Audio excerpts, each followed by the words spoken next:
Sunday ശാലോമിലേക്ക് സ്വാഗതം. ഞാൻ Jose John Mallikassery. Hamas negotiation ടേബിളിൽ കൂടുതൽ ടഫാവുന്നു എന്നും പലതരത്തിലുള്ള ഗിമ്മിക്സുകൾ പുറത്തെടുക്കുന്നു എന്നുള്ളതാണ് ഇപ്പോൾ പുറത്തു വരുന്ന വാർത്ത. ഗാസ റീജിയണിൽ ആളുകൾ ബുദ്ധിമുട്ടുന്നുണ്ട്. ഇസ്രായേൽ അവിടെ വലിയ സീജ് ഏർപ്പെടുത്തിയിരിക്കുകയാണ്. അവിടുത്തെ ഡീസലാനേഷൻ പ്ലാന്റ് ഓഫ് ചെയ്ത് അവിടെ വെള്ളം കിട്ടാത്ത സാഹചര്യം നിലവിലുണ്ട്.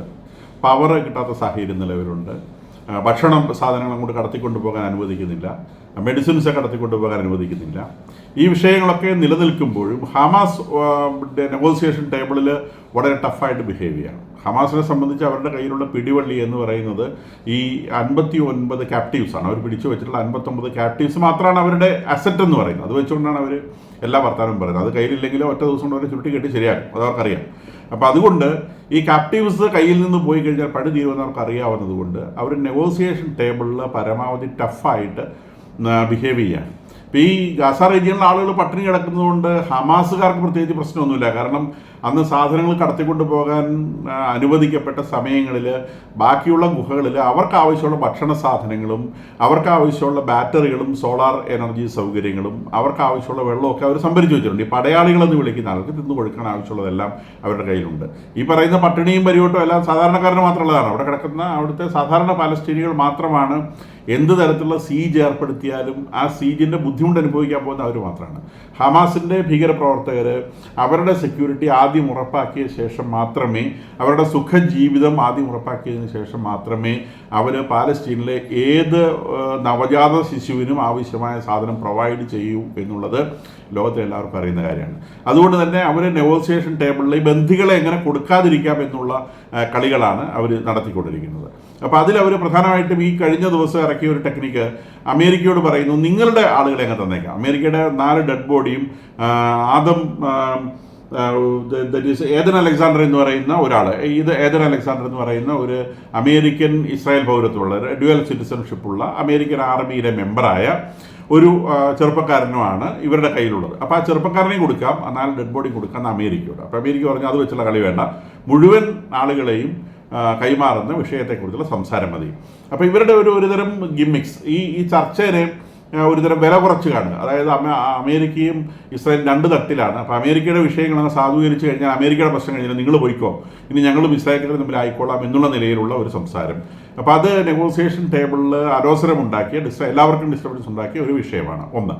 2, ഇവർ പറയുന്നത് ഉടനെ തന്നെ ഗാസയിലെ സീജ് റിമൂവ് ചെയ്തില്ലെങ്കിൽ ഈ 59-ൽ ബാക്കി ജീവനോടെയുള്ള ആളുകളെ കൊന്നുകളയുന്നതാണ്. ബാക്കി ജീവനോടെ എത്ര പേരുണ്ട് എന്നുള്ളത് ഹമാസ് ഒരു തരത്തിലും വെളിവാക്കിയിട്ടില്ല. ഇസ്രായേലിൻ്റെ കണക്കാണ് 24 പേര് ജീവനോടെ ഉണ്ട് എന്നുള്ളത്. അപ്പോൾ അതിൻ്റെ സോഴ്സ് അവർ വെളിപ്പെടുത്തി. എവിടുന്നാണ് ഇസ്രായേലിൽ ഈ ഇത് കിട്ടിയിട്ടുള്ളതെന്ന് അറിയില്ല. അവർ പറയുന്നത് 24 ആളുകളാണ് ജീവനോടെ ഉള്ളത് എന്നാണ് പറയുന്നത്.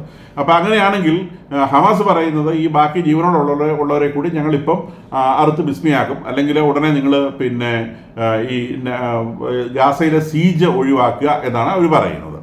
അപ്പോൾ അത് കൂടാതെ അവർ പറയുന്നു, ഈ ഓൺലൈൻ ചാനൽ പോലത്തെ സാധനങ്ങൾ ഉപയോഗിച്ച് പറയുന്നു, ഈ കുറച്ച് ആളുകൾ ജീവനോടെ ഉണ്ട് എന്നുള്ളതിൻ്റെ തെളിവ് ഞങ്ങൾ ഇസ്രായേൽ ജനതയ്ക്ക് നൽകാൻ തയ്യാറാണ്. അപ്പോൾ വാസ്തവത്തിൽ എന്താ അവർ ഉദ്ദേശിക്കുന്നത് വെച്ചാൽ, ഈ കുറച്ച് ജീവനോടെ ഇരിക്കുന്ന ആളുകൾ അവർ ജീവനോടെ ഉണ്ടോ ഇല്ലയോ എന്നറിയത്തില്ല, എപ്പോഴെടുത്ത വീഡിയോ നമുക്കറിയാൻ പറ്റില്ല. കുറച്ച് വീഡിയോസ് അവർ റിലീസ് ചെയ്യും. അത് ഇസ്രായേൽ സൊസൈറ്റിയിൽ വലിയ കയോസ് ഉണ്ടാകും. കാരണം അവരുടെ ആളുകൾ ജീവനോടെ ഇരിക്കുന്ന ആളുകളെ ഇപ്പോൾ ഇന്ന് ഇവന്മാർ സ്വർഗത്തിലേക്ക് അയക്കും എന്ന് പറഞ്ഞു കഴിയുമ്പോഴത്തേക്ക് അവിടെ ആളുകൾ അപ്സെറ്റ് ആവും, വെള്ളം മുട്ടും. അപ്പോൾ അവിടെ ഇസ്രായേലിൽ ഒരു കയോസ്, ഒരു കലാപം ഉണ്ടാക്കാനുള്ള ശ്രമമാണ് ഇവരുടെ ഭാഗത്തുണ്ടാകുന്നത്. അപ്പോൾ ഈ 2 സംഗതികളാണ് ഇവർ ഇവിടെ എടുത്ത് മുൻപോട്ട് വയ്ക്കുന്നത്. അപ്പോൾ ഇത് ഏകദേശം ഈ പ്രശ്നം ഇവരുടേതായിട്ടൊരു ചർച്ചയിൽ തീർക്കാനാവില്ല എന്നുള്ളത് അമേരിക്കയ്ക്കും ഇസ്രായേലിനും മാത്രമല്ല ഇതിൽ ഇടപെടുന്ന ആളുകൾക്കൊക്കെ കോമൺ സെൻസ് ഉള്ളത് മനസ്സിലാവും. ഇസ്രായേലും ഈജിപ്തും ഖത്തറും ഈജിപ്തും ഇതിനകത്ത് നെഗോസിയേഷൻ ഇടപെടുന്നത് നിവൃത്തി കെടുക്കണം. അവരെ സംബന്ധിച്ച് ഈ പ്രശ്നങ്ങൾ തീർക്കണം. ഇതിനകത്ത് അവർ തലവെച്ചു പോയി. ഇവരുടെ രാജ്യങ്ങളിലൊക്കെ ഇവരെ കൊണ്ടുള്ള തലവേദനയുണ്ട്. പ്രത്യേകിച്ചും ഈജിപ്തിൽ ഇസ്ലാമിക് ബ്രദർഹുഡ് എന്ന് പറയുന്ന വലിയൊരു ഭീകര സംഘടന ആക്റ്റീവാണ്. ആ ഭീകര സംഘടനയുടെ കൊച്ചുമോനാണ് ഈ ഹമാസ് എന്ന് പറയുന്ന സാധനം. അപ്പം അവരെ സംബന്ധിച്ച് അവരുടേതായ വിഷയങ്ങളുണ്ട്. ഇതിനകത്ത് തലവെച്ച് പോയതാണ് ഇസ്രായേലുമായിട്ടുള്ള 1948 മുതലുള്ള വിഷയങ്ങളിൽ ഈജിപ്തുണ്ട്. അവർക്ക് ഇതിനകത്ത് ഒഴിഞ്ഞു പോകാൻ പറ്റില്ല. ഖത്തറിനെ സംബന്ധിച്ച് പാമ്പിന് പാല് കൊടുത്തതുപോലെ കുറേ കാലം ഹമാസിനെ തീറ്റിപ്പറ്റിയതാണ്. ലോകമെമ്പാടുമുള്ള ഇസ്ലാമിക ഭീകരതയെ തീറ്റിപ്പറ്റിയതാണ്. അവർക്ക് ഒഴിഞ്ഞു നിൽക്കാനാവില്ല. അമേരിക്ക വടിയെടുത്ത് മുമ്പിൽ നിൽക്കും, അമേരിക്കയുടെ മുമ്പിൽ ഇല്ല എന്ന് പറയാനും പറ്റില്ല. അപ്പം ഇതിനകത്ത് നെഗോഷിയേറ്റ് ചെയ്യുന്ന ഈ 2 കൂട്ടരെ സംബന്ധിച്ചും ഒരു നിർബന്ധത്തിൻ്റെ പേരിലാണ് ഒരു മീഡിയേഷൻ ടേബിളിൽ നിൽക്കുന്നത്. അവരെ സംബന്ധിച്ചത് ഇസ്രായേലിനും അമേരിക്കയും അനുകൂലമായി തീർക്കണമെന്ന് വലിയ താല്പര്യമുണ്ട്. മറ്റവരെ സംബന്ധിച്ച് ഇപ്പം ഈ പാലസ്റ്റീന റീജിയനിൽ നിന്ന് ഗാസ റീജിയനിൽ നിന്ന് വേര് പറഞ്ഞു കഴിഞ്ഞാൽ പിന്നെ എങ്ങനെ ജീവിക്കും എന്നുള്ളതാണ് ഹമാസിൻ്റെ പ്രശ്നം. അപ്പോൾ അവരെ സംബന്ധിച്ച് ജീവൻ മരണ പ്രശ്നമാണ്. ഇനി ഈ പ്രശ്നം 59 ബന്ദികളെ വിട്ടുകൊടുത്ത് ഇത് പീസ് ടോക്ക് അവസാനിച്ചാലും സീസ് ഫയറിലേക്ക് വന്നാലും ഇസ്രായേൽ ആർമിയോട് പിൻവാങ്ങാമെന്ന് പറഞ്ഞാൽ നാളെ സംഭവിക്കാൻ പോകുന്നത് എന്താണെന്ന് ഹമാസിന് നല്ല നിശ്ചയമുണ്ട്. ഇസ്രായേൽ ഗാസയിലേക്ക് ഇരച്ചു കയറി ഫിൽറ്റർ ചെയ്ത് അവസാനത്തെ ഹമാസിനെ പോലും ആ മാളത്തിൽ നിന്ന് പുറച്ച് അടിക്കാതെ ഇസ്രായേൽക്ക് സമാധാനം തുടങ്ങാൻ പറ്റില്ല. അപ്പോൾ അവർക്ക് വേറെ ഓൾട്ടർനേറ്റീവ് ഇല്ല.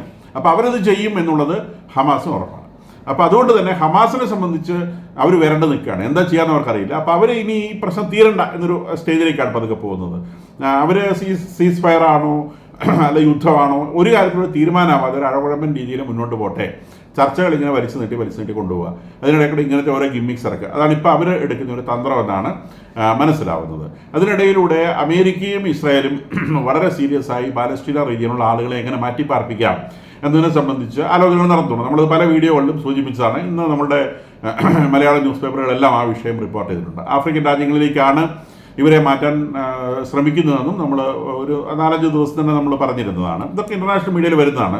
ഇന്നലെ അസോസിയേറ്റഡ് പ്രസ്സിൽ ഒരു വലിയ സ്റ്റോറി ഇന്നലെ പ്രത്യക്ഷപ്പെട്ടു. അതിനെ ബേസ് ചെയ്തിട്ടാണ് ഇന്ന് മലയാള ന്യൂസ് പേപ്പറുകളിലൊക്കെ സുഡാനിലേക്കോ സൊമാലിയയിലേക്കോ അല്ലെങ്കിൽ സൊമാലി ലാൻഡിലേക്കുമാണ് ഈ പാലസ്തീനികളെ അയക്കാൻ വേണ്ടി അമേരിക്കയും ഇസ്രായേലും ശ്രമിക്കുന്നത് എന്നാണ് ഇന്ന് മലയാള പത്രങ്ങൾക്ക് റിപ്പോർട്ട് ചെയ്തിട്ടുള്ളത്.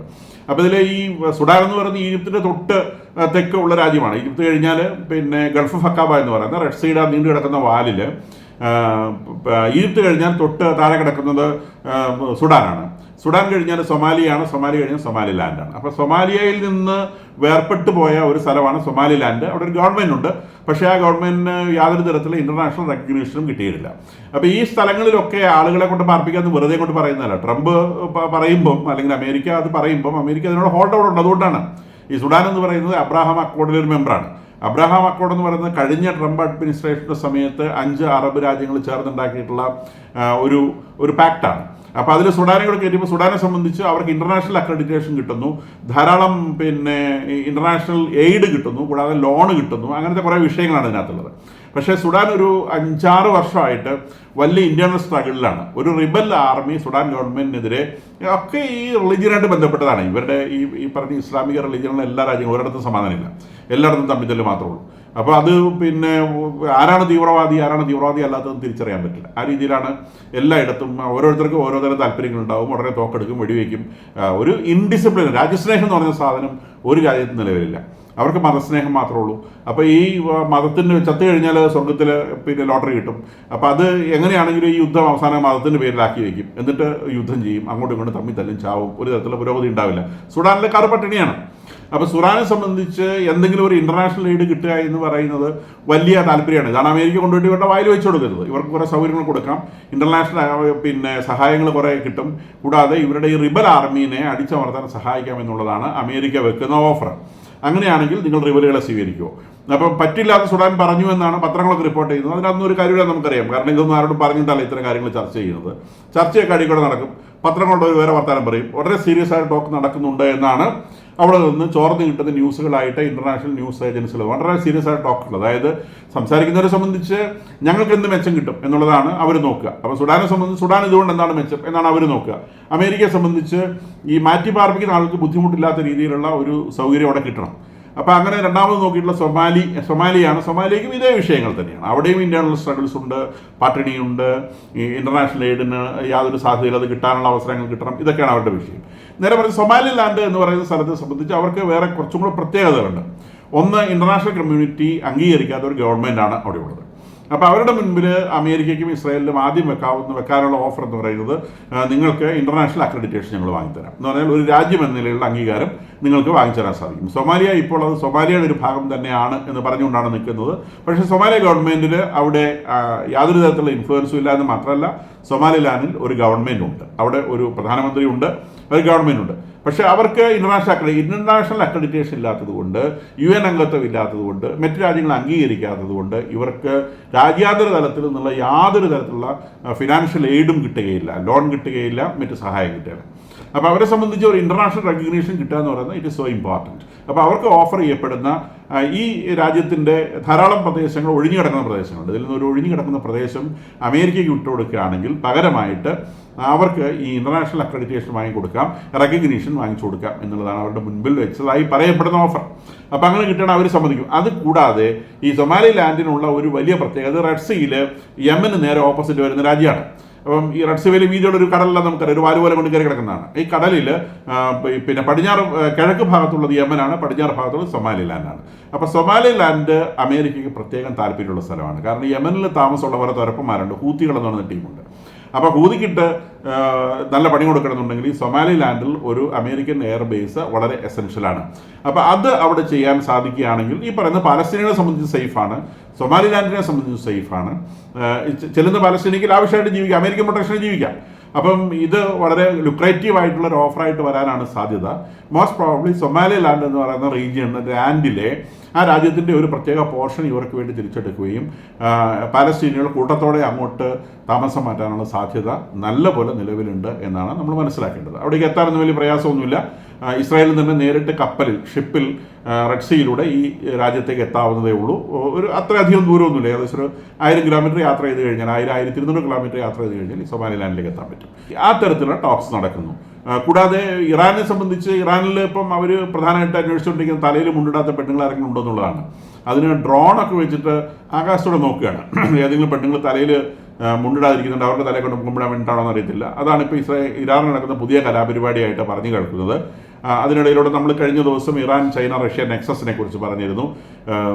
മോസ്റ്റ് പ്രോബബ്ലി ഈ ചർച്ചകളൊക്കെ ഇങ്ങനെ പതുക്കി നിൽക്കുന്ന സമയത്ത് ഇസ്രായേൽ കയറി അവരുടെ ആറ്റമിക് എനർജി പ്ലാന്റുകൾ ബോംബ് ചെയ്യാനാണ് സാധ്യതയെന്നാണ് ഞാൻ വിചാരിക്കുന്നത്. വളരെ സൈലൻ്റായിട്ട് നിൽക്കുന്ന ഒരു മൊമെൻറ്റിൽ ഒരു ദിവസം ഇസ്രായേൽ കയറിയിട്ട് ഇവരുടെ ആറ്റമിക് എനർജി പ്ലാന്റുകൾ തീർക്കാനാണ് സാധ്യത. കാരണം ഇറാൻ ശ്രമിക്കുന്നത് അമേരിക്കയുമായിട്ട് ചർച്ചയിലേക്ക് അവർ വരുന്നില്ല, അത് കുറേശ്ശെ നീട്ടി കൊണ്ടുപോകാണ്. അപ്പോൾ നീട്ടി കൊണ്ടുപോകാൻ അവർ ശ്രമിക്കുന്നത് അവരൊരു ഫൈനൽ ന്യൂക്ലിയർ ബോംബിലേക്ക് എത്തുകയും ആ ന്യൂക്ലിയർ ബോംബ് എടുത്ത് ടേബിളിൻ്റെ മുകളിൽ വെച്ചുകൊണ്ട് നെഗോഷിയേറ്റ് ചെയ്താൽ അവർക്കൊരു വെയിറ്റ് ഉണ്ട്, അവരുടെ മുൻപിലൊരു സാധനമുണ്ട്.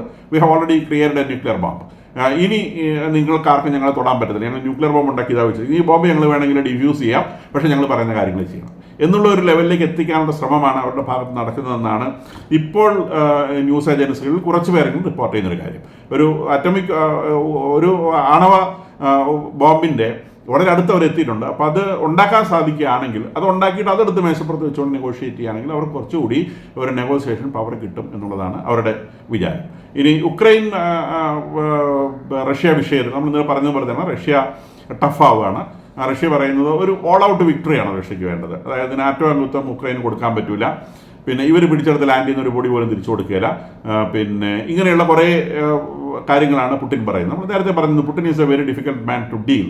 ഇമ്മാനുവൽ മാക്രോൺ എന്ന് പറയുന്നത് ഇന്ന് ലോകത്തിലെ നിലവിലുള്ള പൊളിറ്റീഷ്യന്മാർ ഏറ്റവും ഷ്രൂഡ് പൊളിറ്റീഷ്യന്മാരൊരാളാണ് ഫ്രഞ്ച് പ്രസിഡന്റ് ഇമ്മാനുവൽ മാക്രോൺ പിന്നെ പറഞ്ഞിട്ടുള്ളത് ഈ ലോകത്തിൽ ഈ പുട്ടിനെ പോലെ കൈകാര്യം ചെയ്യാൻ ബുദ്ധിമുട്ടുള്ള ഒരു നേതാവ് വേറെയില്ല. കാരണം പറഞ്ഞ വാക്ക് അയാൾക്ക് മാറ്റി പറയാൻ യാതൊരു പ്രയാസമില്ല. അപ്പോൾ അത് ട്രംപ് ഇപ്പോൾ ഏകദേശം അനുഭവിച്ച് തുടങ്ങിയെന്ന് വേണം മനസ്സിലാക്കാൻ. അദ്ദേഹത്തിന് ഏകദേശം പിടികിട്ടിയിട്ടുണ്ട് ഇയാളെടുത്ത് ഇതൊന്നും ചിലവാകുകയല്ല നമുക്ക്. കാരണം ഞാൻ ഇന്നലെ പറഞ്ഞു പുട്ടിന് അയാളുടെ പ്രഷേഴ്സുണ്ട്, സമ്മതിച്ചു. പക്ഷേ അയാൾ ഒരിക്കലും ഒരു വാക്കിൽ ഉറച്ചു നിൽക്കുകയോ അല്ലെങ്കിൽ അയാൾ പറയുന്നത് പ്രവർത്തിക്കാൻ തയ്യാറാവുകയോ ചെയ്യുന്നൊരു മനുഷ്യനല്ല. അപ്പോൾ സ്വാഭാവികമായിട്ടും ട്രംപിനുള്ള ഓൾട്ടർനേറ്റീവ് എന്ന് പറയുന്നത് ഉക്രൈനെ ആയുധം അണിയിക്കുക എന്നുള്ളത് മാത്രമാണ് ഇനി ഉള്ളൊരു ഓൾട്ടർനേറ്റീവ്. ഉക്രൈനെ ഭംഗിയായിട്ട് ആയുധം അണിയിച്ചു കഴിയുമ്പം റഷ്യക്ക് വേണ്ട വിധത്തിൽ അടി കിട്ടുന്ന സമയത്ത് കയ്പ് വരുമ്പം റഷ്യക്ക് മനസ്സിലാകും ഇതെല്ലാം കൂടെ കൂടി വേഗില്ല എന്നുള്ളത്. ഒന്നെങ്കിൽ ലാൻഡ് തിരിച്ചു കൊടുക്കണം, അല്ലെങ്കിൽ നാറ്റോ അംഗത്വം എന്നുള്ളത് അത് ഓട്ടോമാറ്റിക് ആയിട്ടുള്ള സംഗതിയാണ്. പിന്നെ യുദ്ധം അവസാനിക്കുന്ന സമയത്ത് പിന്നെ ഓരോരുത്തരും അങ്ങോട്ട് ഇവിടെ പറയേണ്ട കാര്യമില്ല. കാരണം യുക്രൈനിൽ ഇലക്ഷൻ നടത്തണം എന്നൊക്കെയാണ് പുട്ടിൻ്റെ ഡിമാൻഡ്. അങ്ങനെയാണ് പുട്ടിൻ്റെ നാട്ടിൽ ഒരു ന്യൂട്രൽ ഇലക്ഷൻ നടത്തേണ്ട ആവശ്യമുണ്ടല്ലോ. അദ്ദേഹത്തിൻ്റെ കഴിഞ്ഞ പ്രാവശ്യത്തെ ഇലക്ഷൻ മുഴുവൻ പോൾ റിഗിങ് ആയിരുന്നു. അദ്ദേഹം ഇരിക്കുന്ന കള്ളവോട്ട് കൊണ്ട് അദ്ദേഹം കസേരയിലിരിക്കുന്നുള്ളത് എല്ലാ ഇൻ്റർനാഷണൽ കമ്മ്യൂണിറ്റിക്കും അറിയുന്നതാണ്. അപ്പോൾ അദ്ദേഹമാണ് പറയുന്നത് ഉടനെ ഉക്രൈനിൽ ഇലക്ഷൻ നടത്തണം, ഇങ്ങനത്തെ കാര്യങ്ങളൊക്കെ.